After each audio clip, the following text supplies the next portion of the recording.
सो hello नमस्कार to the all chemistry lovers doctors and engineers of the near future. मैं विजय कुमार सोनी आपका हार्दिक स्वागत करता हूं इन केमिस्ट्री वाला channel regarding to your one and only chemistry.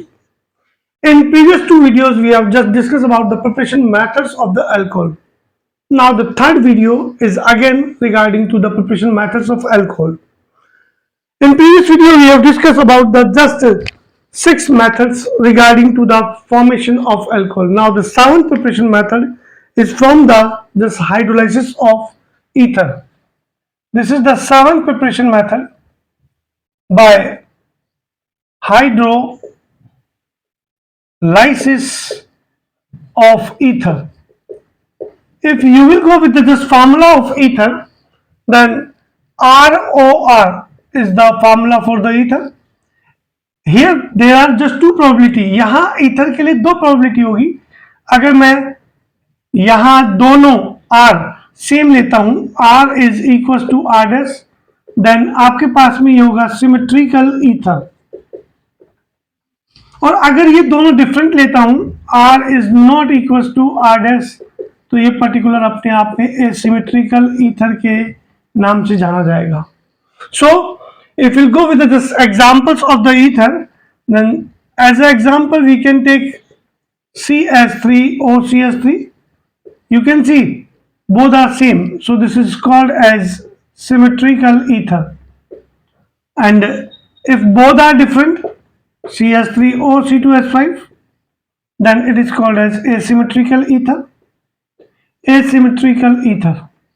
Symmetrical ether को आप simple ether भी कह सकते हैं. This is the simple ether. और asymmetrical ether को आप mixed ether भी कह सकते हैं. So now the time to discuss about the just formation of alcohol. Ether से कैसे बनाएंगे? So this is the ROR. Suppose ROR. This is the H2O. This is the presence of dilute H2SO4. तो यहाँ H plus OH minus, electronegativity O के लिए larger कर दी और ये लेसर, तो आपके पास में 2 मॉलिक्यूल ऑफ अल्कोहल का फॉर्मेशन होगा. इफ ईथर इज सिमेट्रिकल, यानी कि दोनों अल्काइल ग्रुप सेम है, तब तो 2 मॉलिक्यूल ऑफ अल्कोहल का फॉर्मेशन होगा. और अगर आपने पर्टिकुलर एसिमेट्रिकल ले लिया तो नो डाउट बनेंगे तो 2 molecule, but one of the will be ROH and another will be R-OH. दोनों डिफरेंट मॉलिक्यूल्स का फॉर्मेशन होगा. एग्जाम्पल के तौर पे बात करें, then we can take just C2H5OH. This is the C2H5O C2H5, जिसको हम डाई इथाइल ईथर भी कहते हैं. इसका हाइड्रोलाइसिस करवाया आपने, पर्टिकुलर सेम डाइल्यूट H2SO4, तो पर्टिकुलर यहां फॉर्मेशन होगा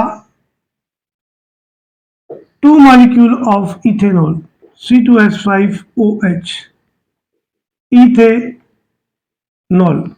और अगर आपने यहां पर एसिमेट्रिकल ईथर ले लिया, for example ethyl methyl ether, hydrolysis करवाया, सो पर्टिकुलर यहां आपके पास में फॉर्मेशन होगा, ये कर दिया आपने डाइल्यूट H2SO4, डाइल्यूट H2SO4, तो यहां एक मॉलिक्यूल फॉर्मेशन होगा CH3OH और एक मॉलिक्यूल फॉर्मेशन होगा C2H5OH. मीथेनॉल और इथेनॉल का फॉर्मेशन होगा. This was about the just from ether. बार बार बात को वही रिपीट कर रहा हूं, सिमेट्रिकल है तो 2 मॉलिक्यूल ऑफ अल्कोहल का फॉर्मेशन होगा, और अगर एसिमेट्रिकल है, इथाइल मिथाइल ईथर आ गया आपके पास में, common name ethyl methyl ether, तो वहां आपके पास में पर्टिकुलर 2 डिफरेंट अल्कोहल के मॉलिक्यूल्स का फॉर्मेशन होगा. इसी सीक्वेंस में हम बात करें 8th मेथड की, then this is from 1 degree aliphatic amine. बहुत ही इंपॉर्टेंट रिएक्शन है, and this is also important for the just the chapter as a amine. यहां पर्टिकुलर किसी भी अमीन की रिएक्शन नाइट्रस एसिड के साथ करवाई जाए, this is the formula of nitrous acid HNO2, जिसको आप यूं भी कर सकते हैं HONO, नाइट्रस एसिड कहेंगे इसको। इस नाइट्रस एसिड की बात करें तो पर्टिकुलर इसका फॉर्मेशन कैसे होता है, आप किसी भी मिनरल एसिड को NaNO2 के साथ में सोडियम नाइट्राइट के साथ ट्रीट करवा दीजिए। हमने यहां मिनरल एसिड की फॉर्म में HCl ले लिया। This is the Na plus NO2 minus H plus and Cl minus. Here will formation of NaCl plus HNO2, NaCl and HNO2, and this is the nitrous acid। आमतौर पे क्या कहा गया है पर्टिकुलर कि अगर आपने 1 डिग्री एलिफेटिक अमीन ले ली कुछ इस टाइप से, 1 डिग्री एलिफेटिक अमीन NH2 ग्रुप, और इसको अगर आपने ट्रीट करवा दिया नाइट्रस एसिड के साथ में, then here will removal of H2O, N2 and formation होगा आपके पास में 1 डिग्री अल्कोहल का, मीन्स अल्कोहल का फॉर्मेशन हो जाएगा, and rest it will be N2 plus H2O। यहां एक मिडिल स्टेप के फॉर्म में एल्काइल डाइएजोनियम सॉल्ट बनता है, जो कि नेक्स्ट वीडियोस में हम डिस्कस करेंगे अमीन वाले चैप्टर में स्पेशली, कि एक अनस्टेबल एल्काइल डाइएजोनियम क्लोराइड बनता है जो कि अपने आप में रेजोनेंस की एब्सेंस के कारण तुरंत हाइड्रोलाइज होकर के और अल्कोहल का फॉर्मेशन कर देता है।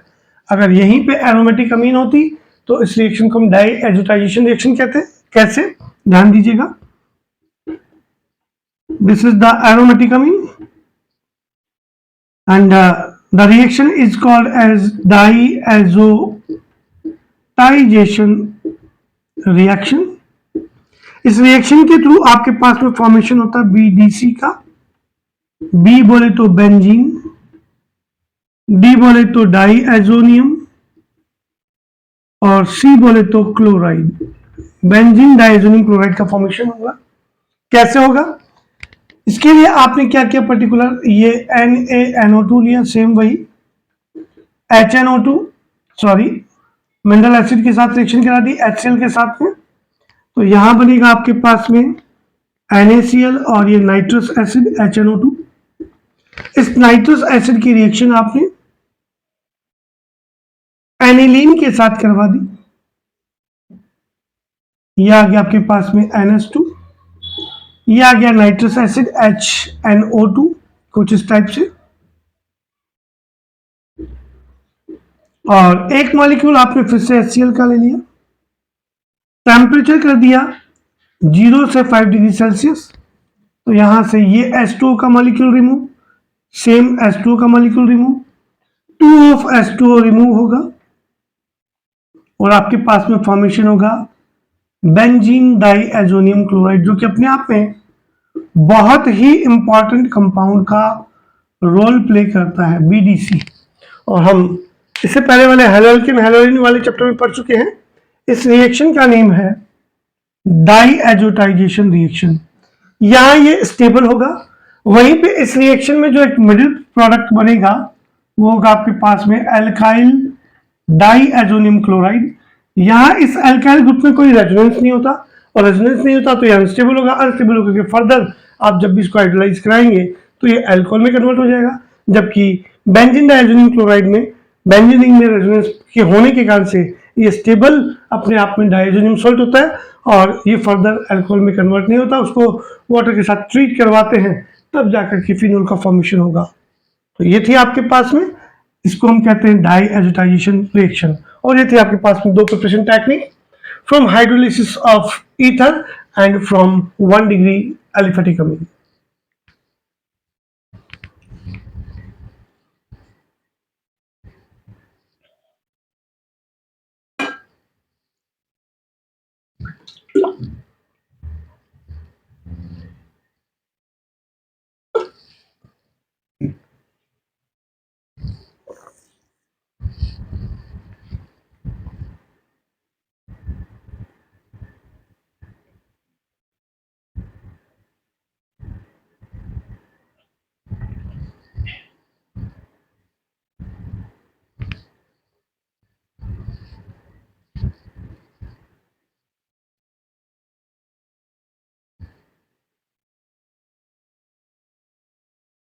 इसी सीक्वेंस में 9th रिएक्शन की बात करेंगे about the formation of alcohol. What is that? Listen me carefully.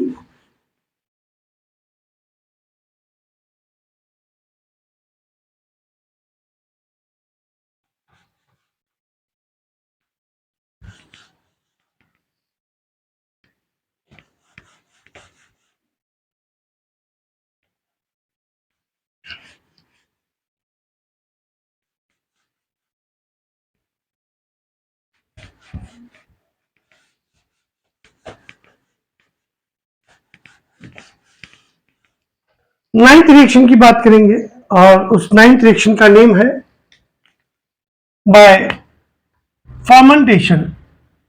Bye fermentation. Important topic है साहब. ये अल्कोहल का अपने आप में इंडस्ट्रियल मेथड है. Industrial method. इंडस्ट्री में पर्टिकुलर अल्कोहल इथेनॉल इसी टेक्निक से बनाते हैं. What is the meaning of fermentation? आप कहेंगे particular change of larger molecule to lower या smaller in presence of you can say enzyme called as fermentation. ये अपने आप में पर्टिकुलर फर्मेंटेशन मेथड होगा कि लार्जर मॉलिक्यूल का लोअर मॉलिक्यूल में चेंज होगा. पर्टिकुलर वहां फर्मेंटेशन के थ्रू दो कंपाउंड यूज करके और इथेनॉल का फॉर्मेशन करते हैं. बाय सुक्रोज कह सकते हैं आप या बाय केन शुगर भी कह सकते हैं. This is the cane sugar. If you go with the structure of cane sugar then structure is C12H22O11 जो कि अपने आप में एक डाइसैकेराइड कार्बोहाइड्रेट है. we'll discuss in just biomolecule chapter. Disaccharide because of इसका जब आप हाइड्रोलाइसिस कराएंगे तो दो मोनोसैकेराइड्स का फॉर्मेशन होगा. So this is the hydrolysis in the presence of invertase enzyme. Invertase enzyme, enzyme की प्रेजेंस में यही बात हो रही है. इनवर्टेज एंजाइम की प्रेजेंस में पर्टिकुलर C6H12O6 C6H12O6 का फॉर्मेशन करेगा.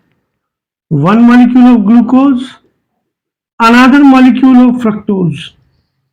यहां इस ग्लूकोज को C6H12O6 फिर से आपने पर्टिकुलर जाइमेज एंजाइम की प्रेजेंस में, the name of enzyme is your जाइमेज enzyme. जाइमेज enzyme की प्रेजेंस में आपने इसको रिएक्ट करवाया. Then it will formation of two molecule of ethanol with the release of CO2, and this is the fermentation method to form ethanol by cane sugar या sucrose. ये था आपके पास में फर्स्ट मेथड.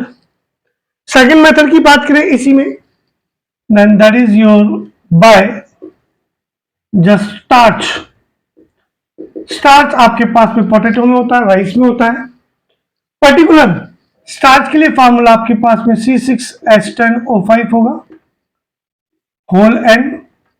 इसके टू मॉलिक्यूल्स को ले लिया आपने, पर्टिकुलर टू चेन्स. तो यहां आपके पास में N ऑफ H2O के साथ में स्पेसिफिक नेम है एंजाइम का डायास्टेज एंजाइम. डायास्टेज एंजाइम. तो पर्टिकुलर यहां फॉर्मेशन होगा आपके पास में जस्ट यू कैन से C12 6 to 12 20 और ये 22 H22 और ये हो जाएगा आपके पास में 11.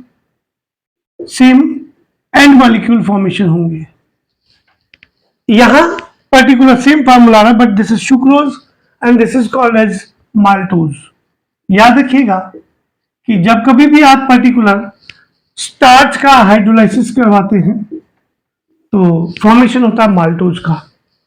ये माल्टोज शुगर C12H22O11, इसको आपने फर्दर हाइड्रोलाइसिस करवाया in the presence of again specific enzyme maltase enzyme. याद रखिए जब भी आप एंजाइम का नेम करते हैं, नेमिंग देते हैं, तो एज सफिक्स यूज होता है। ये बायोमोलिक्यूल के लिए काफी इंपॉर्टेंट बात है।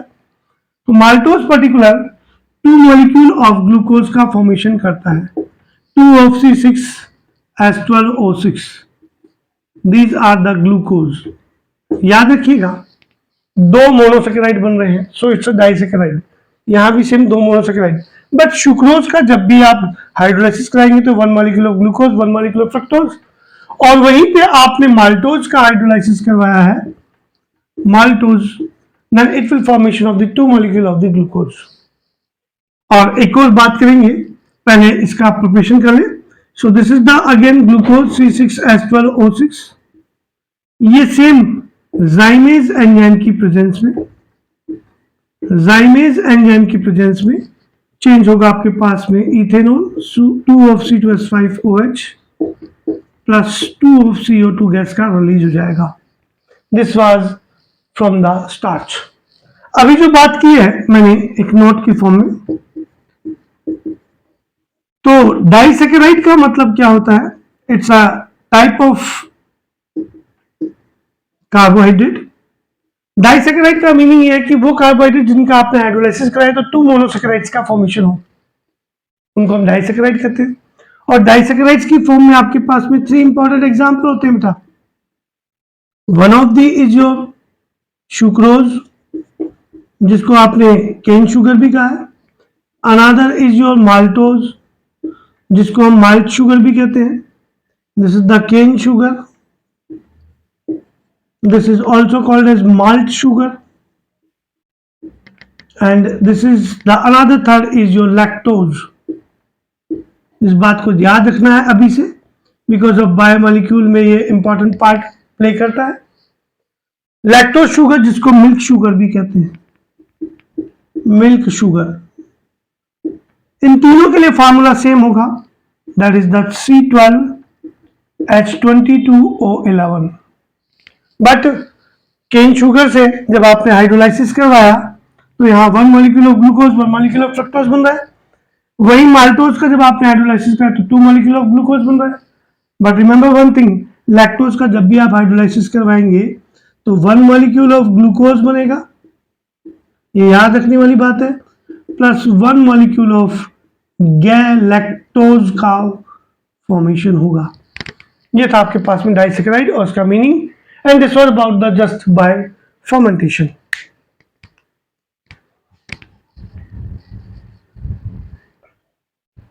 This is too important. हर एक रिएक्शन का पेपर पेन वर्क जरूर करें, क्योंकि ये ऑर्गेनिक पार्ट है और मैक्सिमम रिएक्शन हेलोएल्केन से रिपीट होगी, और इस चैप्टर की maximum reaction aldehyde ketone carboxylic acid में भी रिपीट होगी।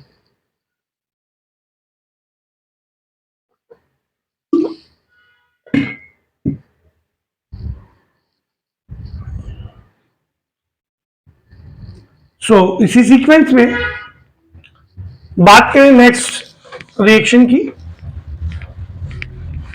10th रिएक्शन, जो कि बड़ी ही इंपॉर्टेंट अपने आप में।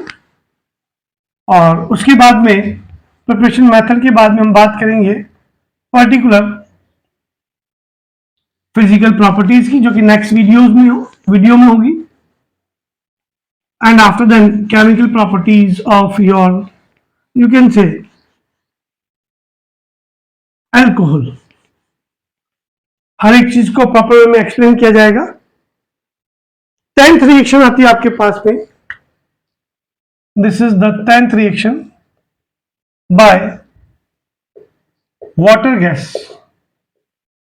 It is also called as syngas, or it is also called as natural gas. Natural gas. Particular बात करें तो नेचुरल गैस की जगह आप इसको सिंक गैस रहने दें तो वो ज्यादा बेटर है। कहते हैं कि पर्टिकुलर जलते हुए कॉक पर से, दिस इज द कॉक, इस पर से आपने स्टीम को पास कर दिया and the steam is your H2O। तो वहां आपके पास में फॉर्मेशन होगा CO प्लस H2 के मिक्सचर का and this is called as water gas या सिन गैस। इसको अगर आपने पर्टिकुलर वाटर गैस को CO प्लस H2 को एक और मॉलिक्यूल H2 के साथ में रिएक्शन करवाई तो नो डाउट यहां फॉर्मेशन होगा मीथेनॉल का, और ये मीथेनॉल का आपके पास में इंडस्ट्रियल मेथड है, यू कैन से industrial method of methanol CH3OH which is also called as just wood spirit। Important बात है कि आप कैटलिस्ट यहां पर क्या क्या काम में लेंगे, तो यहां CuO काम में लिया जाता है, क्यूपिक ऑक्साइड, ZnO जिंक ऑक्साइड भी काम में लेते हैं, जिंक ऑक्साइड के साथ में क्रोमियम ऑक्साइड भी Cr2O3।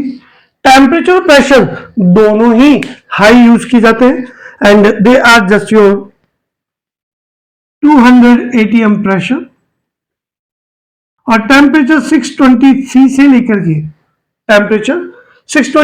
लेकर के आपके पास में 673 केल्विन तक काम में लिया जाता है and this was about the industrial method of methanol. और ये थी आपके पास में पर्टिकुलर लगभग 10 रिएक्शंस हम काम में ले चुके हैं for the formation of alcohol. All the reactions are very important.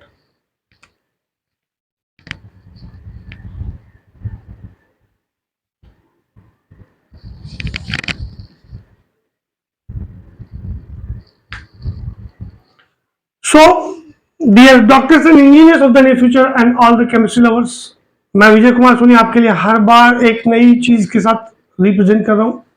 हर एक रिएक्शंस को आप प्रॉपर वे में लीजिए, पेपर पेन वर्क कीजिए, 1 टाइम 2 टाइम 3 टाइम, जैसे जैसे आप प्रैक्टिस करते जाएंगे पर्टिकुलर शार्प होते जाएंगे।